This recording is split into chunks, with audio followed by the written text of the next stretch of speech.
I'm learning that communication is the most important thing with memberships, transparency and communication. A lot of members felt that things were being done in the board level and would trickle down, that a lot of times the board, not necessarily this board, but just the board in general in the past 10 years, would maybe have a specific agenda and that they weren't listening to their members.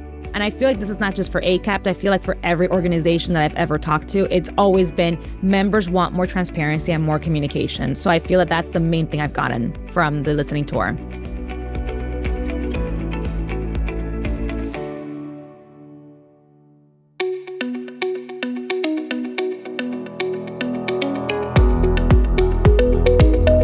This is Associations Thrive, the podcast celebrating successful associations and their leaders.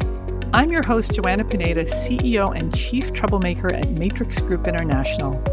Listen in as top association executives tell all, revealing the creative and innovative ways they're increasing membership, generating revenue, nurturing engagement, and reimagining their organizations. By the way, if you've launched a new initiative, created new member services, or updated your governance structure and are seeing great results, I want to hear your story, and so do my listeners. I'd love to have you as a guest. Go to podcast.matrixgroup.net and apply to be on Associations Thrive. Now let's dive into this week's show. Today, I'm speaking with Dr. Celia Zamora, Executive Director of the American Council of Academic Physical Therapy, or ACAPT. Celia, welcome to the show. Thank you for having me. Celia, tell us about ACAPT. Sure. So ACAPT is a small staff, small but mighty, trade association made up of academic institutions that focus on academic graduate physical therapy programs. So technically our membership are the institutions and not the faculty, but of course the faculty, program directors, and clinicians that are involved are all part of ACAPT, and we serve them. So Celia, is physical therapy as a program offered at pretty much every university in the U.S. or just some of them? So right now we have about 270-ish programs, and they are constantly growing. So every year we are getting word of new programs, but it's not commonly found in every institution, I guess. Celia, with the population aging, is physical therapy as a profession growing? It is. It is growing. And I think that as we see more things, for example, now pickleball has kind of come up recently, and now we're starting to see a big increase in pickleball related injuries. So I feel like there's always injuries in terms of sports, in terms of regular aging, but also just with any activities that people do. So physical therapy is going to be one of those fields that are always in demand. An example, it's always going to be in demand regardless of what happens with AI. So that's definitely one of those things to think about, especially for any younger listeners thinking about what career they need to do. That will always be in demand, anything in healthcare, really. Celia, when our office was in Alexandria, our landlord was the American Physical Therapy Association. So how is your association different from an APTA, for example? Right. So ACAPT actually was part of APTA originally. We have only really been around for almost 11 years. And so then it was started by a group that realized that APTA focused more on the individual, so physical therapists, as well as even the physical therapy educators individually, but then they wanted to start talking about the groups themselves and the institutions and the programs. So that is where ACAPT then was able to branch out and now became its own 501c6 11 years ago. So we focus again on the institutions and what composes that institution, the program directors, the clinicians, curriculum, admissions, things like that. I see. Well, it's clear that we got a lot to talk about today, but before we do that, let's talk about your journey. So how'd you get to become executive director of ACAPT?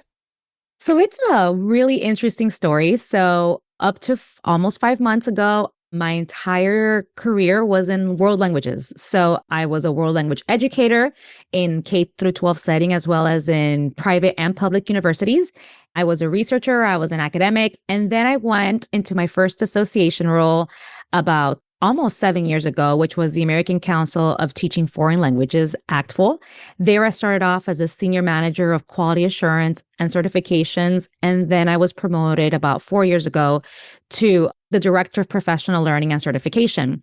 When I got that role, I figured, well, I guess this is where I'm going to die and retire because this is the pinnacle of my career. I mean, what else could a linguist and a language specialist do?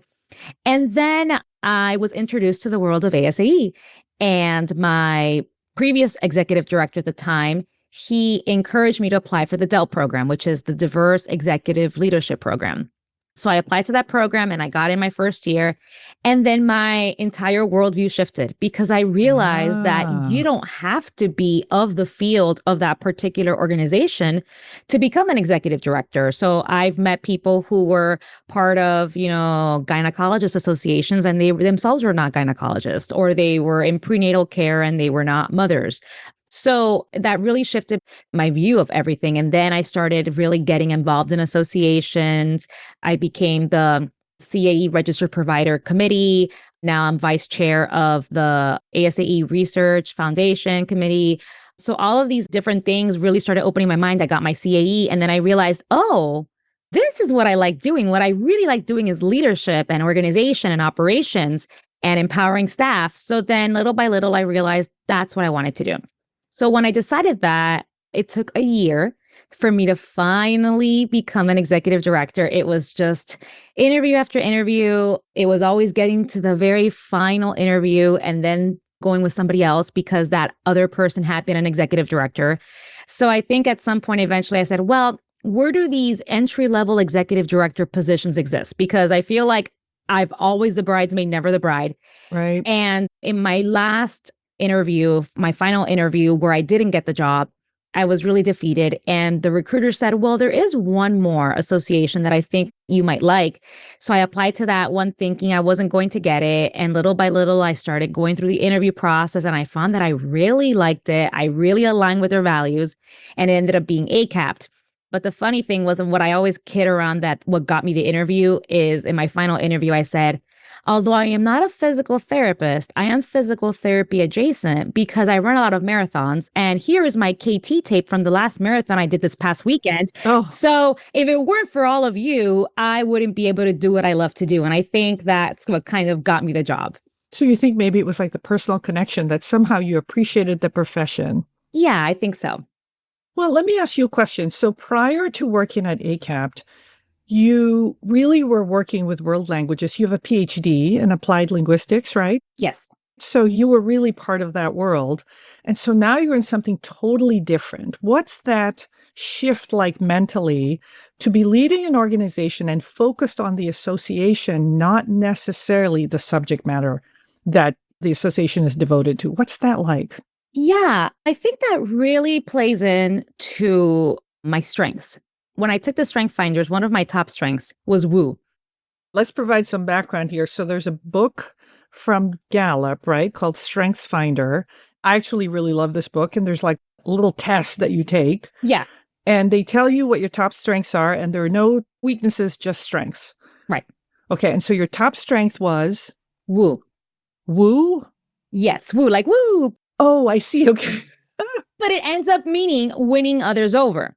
So then my top 5 strength finders all have to do with either extreme competitiveness or relationship building. So it was really interesting because I am a very competitive person, but I'm really good at being able to find something in common with almost everybody. And I feel like that's what's made me very successful in all of the things that I do. Back to your original question, what I've really focused on in this role is the relationship building, because I feel like I have to work twice as hard now to tell people that although I am not one of you, I understand you and I see you and I validate what you're saying. And I want you to be a part of this organization because I see all of the great things that you're doing. And even though it might not be world language oriented, we're all kind of in the same boat. We're all academics. We're all educators. And although the content might be different, the context and the barriers are all pretty similar. And I feel like that relationship building has really gotten me through a lot of sticky situations in my new role. I bet having the PhD gave you a lot of credibility.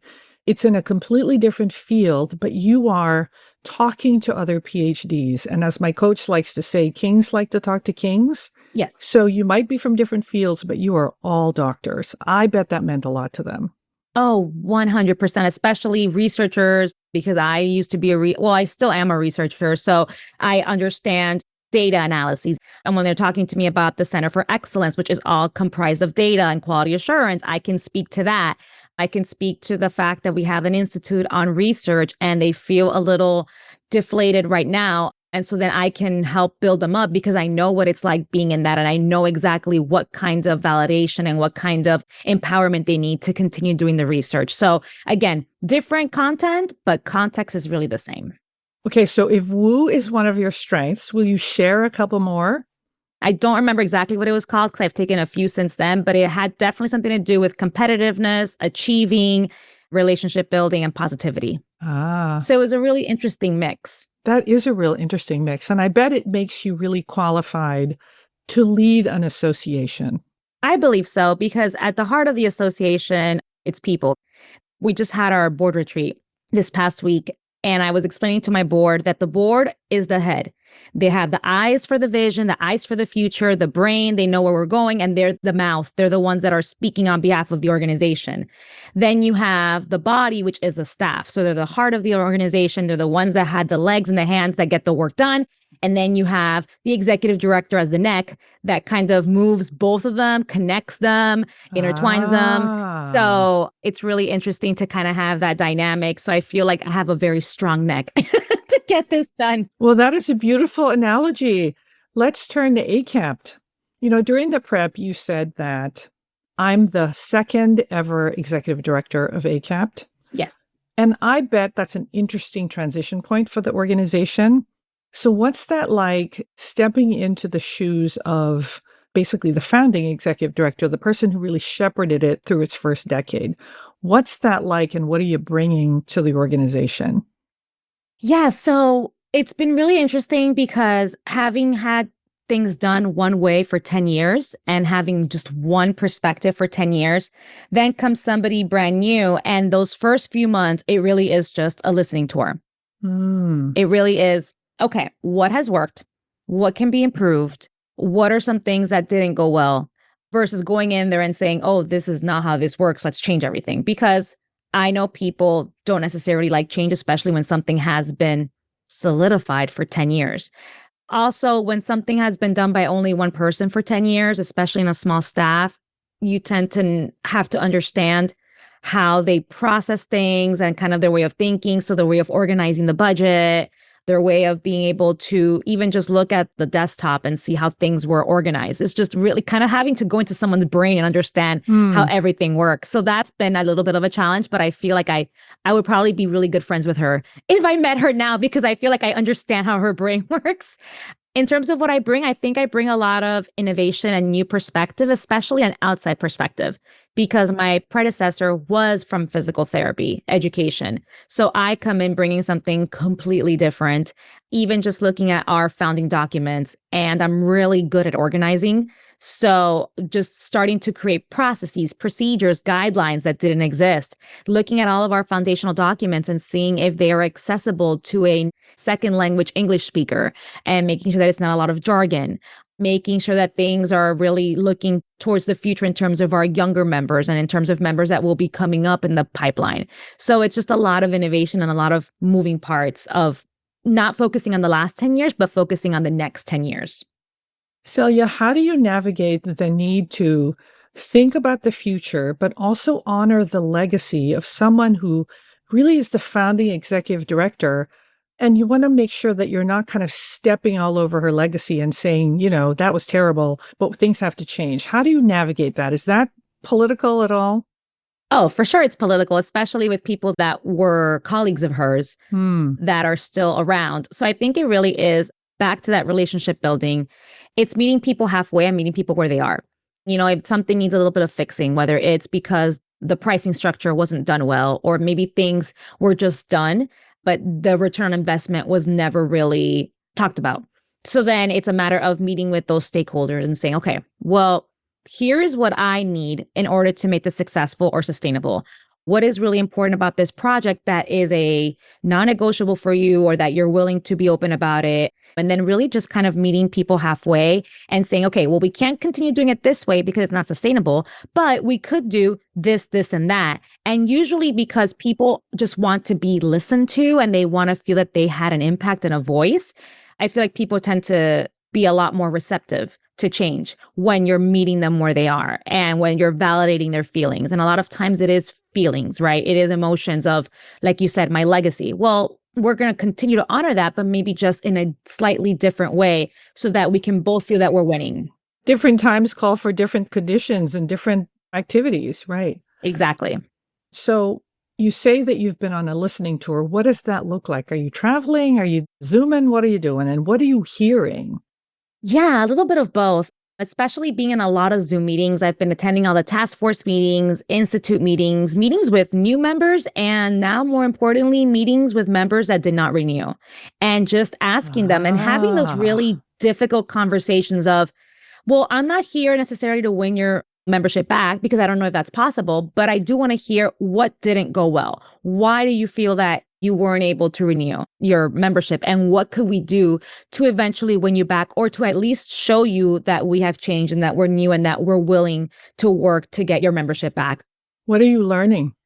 I'm learning that communication is the most important thing with memberships, transparency and communication. A lot of members felt that things were being done in the board level and would trickle down, that a lot of times the board, not necessarily this board, but just the board in general in the past 10 years, would maybe have a specific agenda and that they weren't listening to their members. And I feel like this is not just for ACAPT. I feel like for every organization that I've ever talked to, it's always been members want more transparency and more communication. So I feel that that's the main thing I've gotten from the listening tour. So what are you doing to increase in communications with members so they feel like they understand what's happening to their association? Well, one of the first things is we have something coming up called the House of Delegates, where APTA has this massive program that they present motions and then they vote on it. So instead of just going in there as ACAPT saying, well, this is what ACAPT is going to promote or support, we held a town hall for all of our members to tell them, well, these are the motions that we are concerned about. We want to hear from you what you think we should do, or we want to just hear your opinions. And based on those opinions, that will really influence what we say. And our members were essentially on the same boat that we were, but it's just different because we asked them and they told us and we heard them. And that's exactly the message that we're going to say in the House of Delegates. Apart from that, we created an online community and we're starting to see a lot of engagement there in terms of sharing best practices, commiserating, providing monthly updates. We're providing like a blog of what the staff has been up to. We're, again, being very vocal and present in all of these volunteer meetings. So again, just that real transparency of what we're doing and what your membership is getting you. Well, that's really interesting. So you're basically saying that at the House of Delegates, you would have taken positions that the membership was already in alignment with. Right. But by doing the town hall, you now have validation of your positions. And you also get to say, we heard from you. Right. Had the town halls not been happening before? They have, but in just different capacities. And I think that it wasn't necessarily this and it wasn't as maybe engaging or organized. So sometimes it would be just the same stakeholders speaking. Whereas in this town hall, we made sure that we gave an opportunity in small groups for everyone to speak. And then we sent out a follow-up survey asking them, if you weren't able to voice your opinion, here is a survey that you can now voice your opinions as well. So we were able to really kind of triangulate data from all over. Love that. Hey, let's turn to something different. You've got your Physical Therapy Education Leadership Conference coming up in October, and I know you're really excited about that. Tell us why. Yes. It's a chance for me to, for the first time, really to get to see our members because my second day on the job, I went to CSM, which is APTA's massive conference, and a lot of ACAPT's members, of course, are members of APTA. So they were there, but they were around. They were sporadic. It was thousands and thousands of people. This is the first time that I will really be able to engage with the members of my organization. Plus, this is your meeting. Exactly. I'll also be able to talk to all the volunteer leaders that I've been meeting online. I'll be able to host our first business meeting. So that's exciting. And then really present our brand new strategic plan, all of the documents and all of the processes that we've paused for a second in order to get our ducks in a row. So it'll just be like a really brand new ACAPT that we're presenting. So last year at ELC, at the Education Leadership Conference, they celebrated the last 10 years. So this year we're celebrating the next 10. Ah, beautiful. With a new executive director. Correct. Yes. Let's turn to something yet different. During the prep, you talked about expanding globally. What does this mean? How do you do it with a small staff? And what a way to tie in your previous background. Yeah, so I feel that something that has been missing with ACAPT is really just reaching out across the pond or across country lines and saying, what's working for you? Because we have physical therapy education across the globe. And I don't think we've done a really good job in really solidifying those relationships. I know there have been some small groups that do that. So what I would like to do in the next few years is really have a presence. I want ACAPT to have a presence in these global communities so that we can share best practices, so that we can share what's working and what's not working and sponsor each other and just really lift each other up, especially because as a global community, you know, we have physical therapists that transfer over here or that ours go to another country. So how can we make that pipeline and that bridge so that any professional that wants to go to a different country to be able to do physical therapy education can, and that it's pretty much similar. Are there some countries around the world that are pioneering new physical therapies that you can partner with or that you want to learn from? I'm not 100% sure, but I do know that there is a conference in Japan that one of our members will be attending. So I'm really excited to hear what she brings back from that. Okay, so 5 months into the job, what do you hope to accomplish in your first year? I really hope that my staff feels empowered.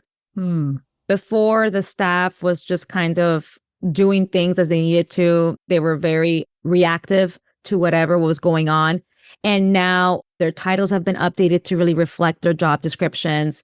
I'm really investing in their professional development. I'm empowering them to make decisions and to be the voice of ACAPT. So I really hope in the next year that I see incredible growth from them. Apart from that, I really hope to be able to finally have that beautiful strategic plan that everything just falls into place. So all of our travel policies, our budget, everything now has a clear and concise process of, does this align with our strategic plan? And if it doesn't, it's a not right now project, versus before we were doing so many different things without a vision that you can do anything, but you can't do everything. And we were trying to do everything. So everything was being done at a mediocre level. So now I really want us to shine and focus on like these 4 priorities that we have. Well, Celia, congratulations on the new position. Thank you. It sounds like you have an amazing year ahead of you, plus a new strategic plan. We'll have to have you back. Yes, thank you so much.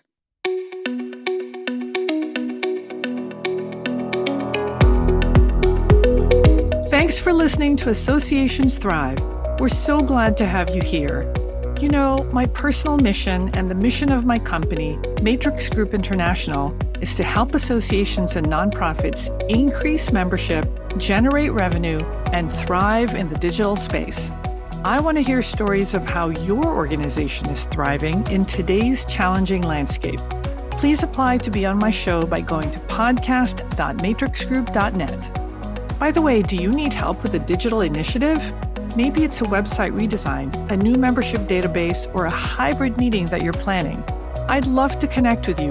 Please visit the Matrix Group website at matrixgroup.net. Thanks again for listening to this week's episode of Associations Thrive. Don't forget to subscribe to the show, leave a 5-star rating, post a comment, and share it with your colleagues and friends.